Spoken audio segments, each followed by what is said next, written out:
آج ہم ایک ایسے پہلو پر بات کریں گے جس سے ہم میں سے ہر ایک کو کچھ نہ کچھ سابقہ پڑتا رہتا ہے، واسطہ پڑتا رہتا ہے۔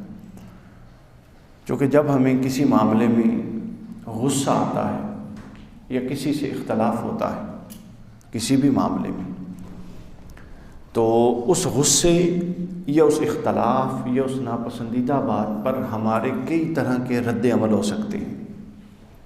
آج ہم ان رد عمل کو جو رد عمل یا ریئیکشنز ہوتے ہیں ان کو ڈسکس کریں گے کہ ان ریئیکشنز میں سے بہترین ریئیکشن کیا ہے اور بدترین ریئیکشن کیا ہے۔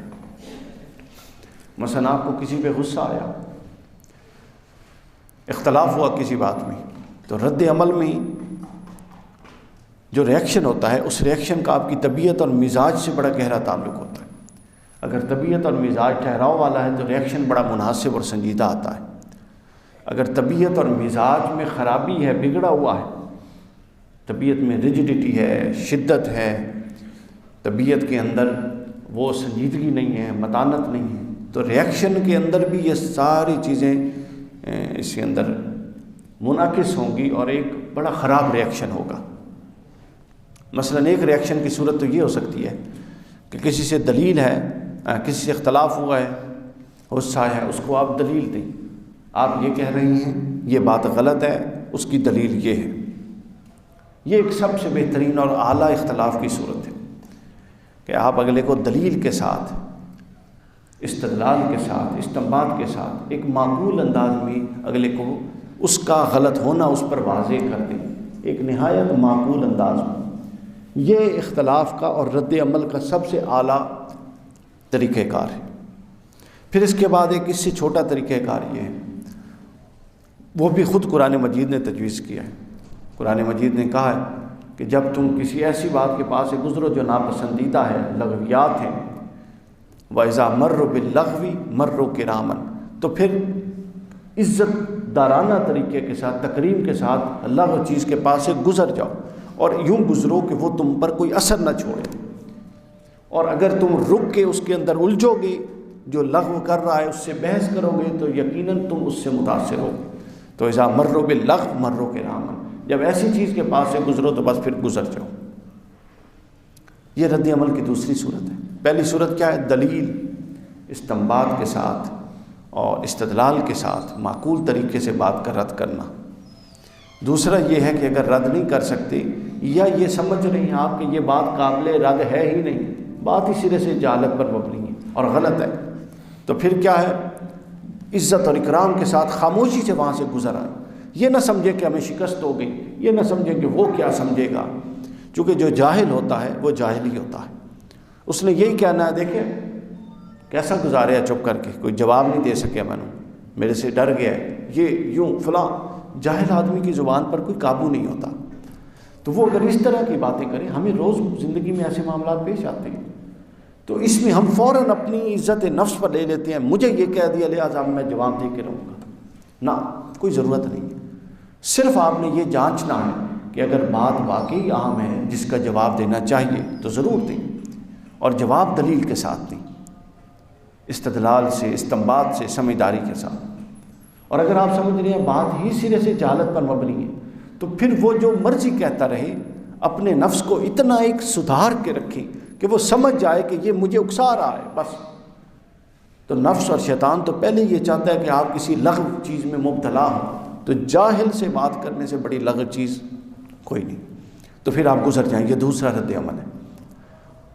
اور پھر تیسرا رد عمل اور بدترین رد عمل کیا ہے کہ اگر آپ کا کسی سے اختلاف ہو، کسی سے مخالفت ہو، کسی پر غصہ آئے، تو آپ کیا کریں؟ اس سے لڑائی جھگڑا شروع کر دیں اور گالم گلوچ شروع کر دیں۔ یہ بھی ایک رد عمل کی صورت ہے۔ آپ مجھے بتائیے، کیا ہم یہ تینوں رد عمل معاشرے میں دیکھتے ہیں نا؟ سب سے زیادہ ہم کون سا دیکھتے ہیں؟ یہ والا۔ فوراً منہ میں گالی آ گئی، بد زبانی شروع ہو گئی، اور پھر ہاتھا پائی تک بات آ گئی، جھگڑا شروع ہو گیا۔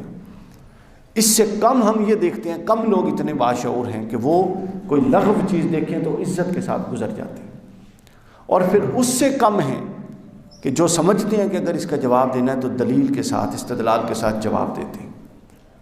بس اس ایک کیس اسٹڈی سے جو میں نے آپ کے سامنے رکھی، آپ معاشرے کی حالت، معاشرے کے اندر تہذیب، تعلیم یافتہ لوگوں کی کثرت کے باوجود جو ہمارے معاشرے کی سطح ہے اس کا اندازہ کر سکتے ہیں۔ تعلیم اس لیے نہیں ہے کہ ہم اچھے نوکر اور ملازم بن جائیں کسی کی، سب سے پہلے تو تعلیم ہم نے خود ہمیں فائدہ دینا ہے، ہمیں ایک مہذب انسان بنانا ہے، اور ہمیں تعلیم یہ دے رہی ہے کہ ہمیں یہی نہیں اندازہ کہ ہم نے کسی سے اختلاف کرنا ہے تو اس کے درجے کیا ہیں۔ ہم جھٹ سے اختلاف کے بعد آخری درجے پہ گر جاتے ہیں، بد زبانی پہ اور اختلاف پہ۔ یہ اس لیے ہے کہ ہماری تربیت ہی نہیں ہوئی، اور وہ تربیت ہم نے خود کرنی ہے، ماں باپ نے نہیں کرنی۔ جب بندہ 10 12 13 سال سے بڑے ہوتے ہیں، آپ بلوغت کی طرف جاتے ہیں، بالغ ہوتے ہیں، تو پھر you have to invest on yourself, آپ نے خود اپنے آپ پر کام کرنا ہوتا ہے۔ آپ کے اندر اللہ کل نفس ہی بصیرہ، اللہ کہتا ہے ہر نفس کے اندر ایک روشنی موجود ہے۔ وہ کون ہے جو آپ کو فوراً گناہ کریں تو ایک ندامت کا احساس پیدا کر دیتا ہے؟ ماں باپ ہے؟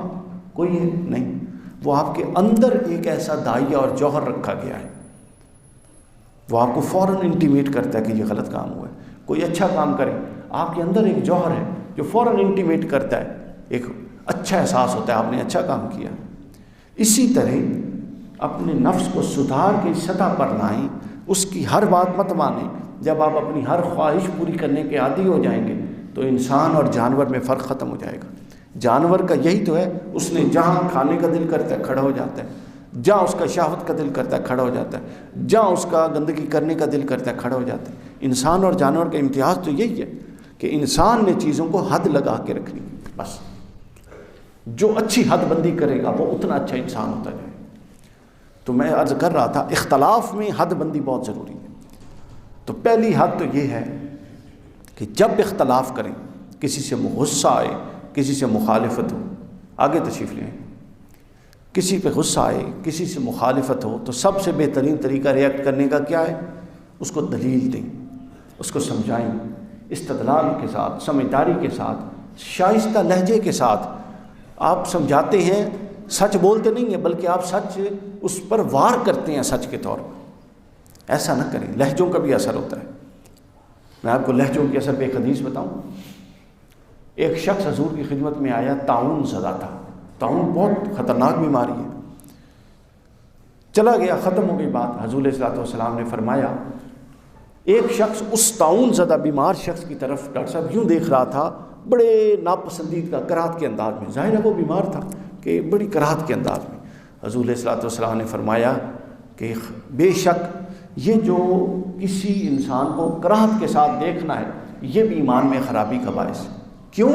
چونکہ اس سے اگلے کی عزت نفس مجروح ہو رہی ہے۔ وہ خود تو طاعون میں نہیں نہ پڑا، بیماری ہے، اللہ شکار ہو گیا۔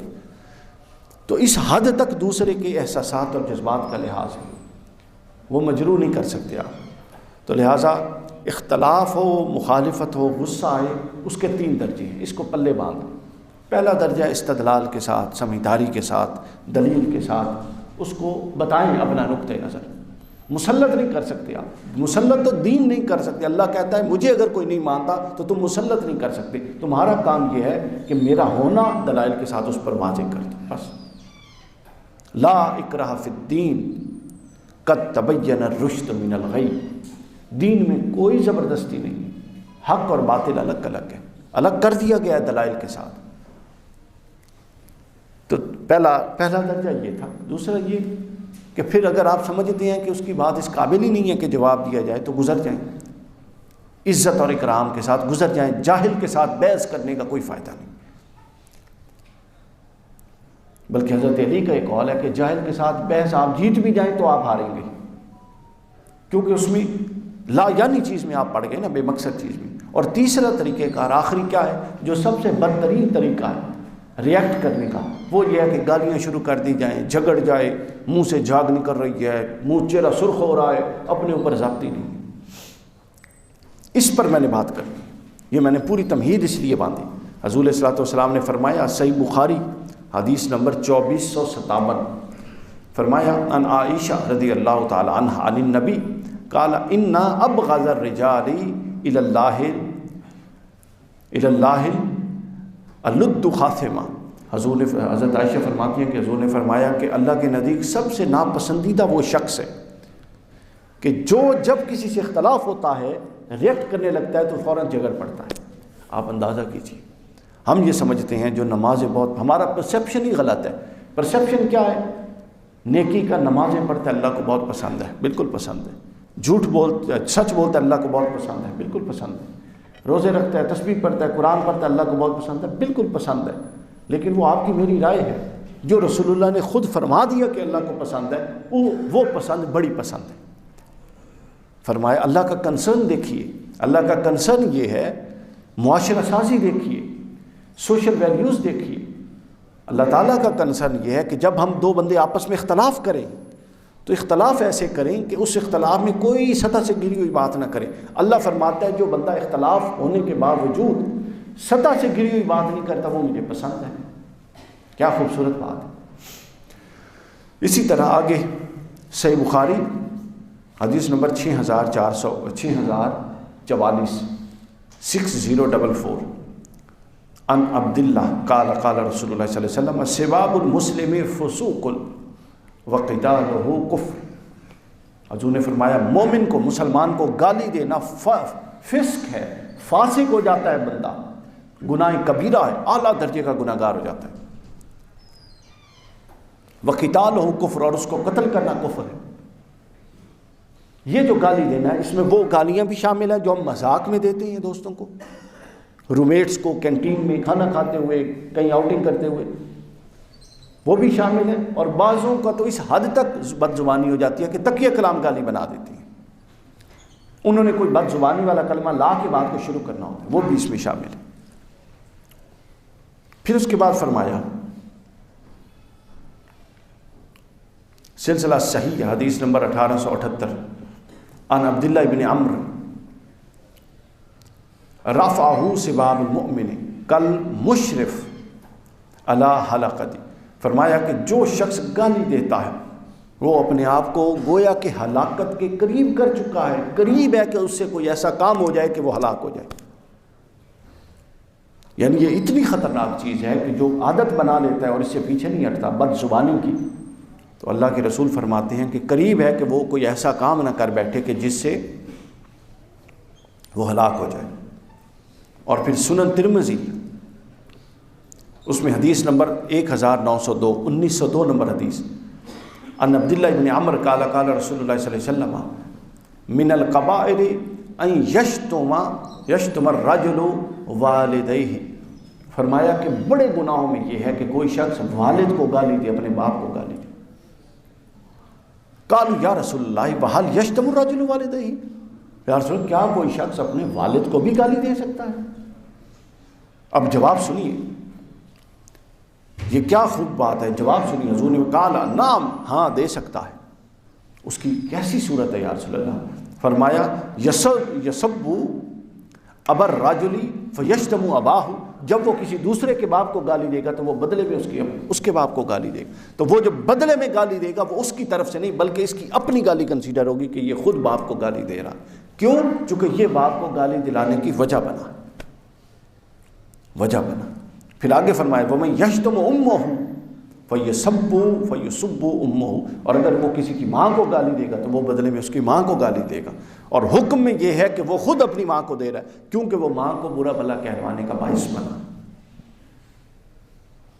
زبان پر یہ ضبط ہے، یہ پورا کا پورا دین، بلکہ 80% دین زبان پر ضبط کے اندر پڑا ہوا ہے۔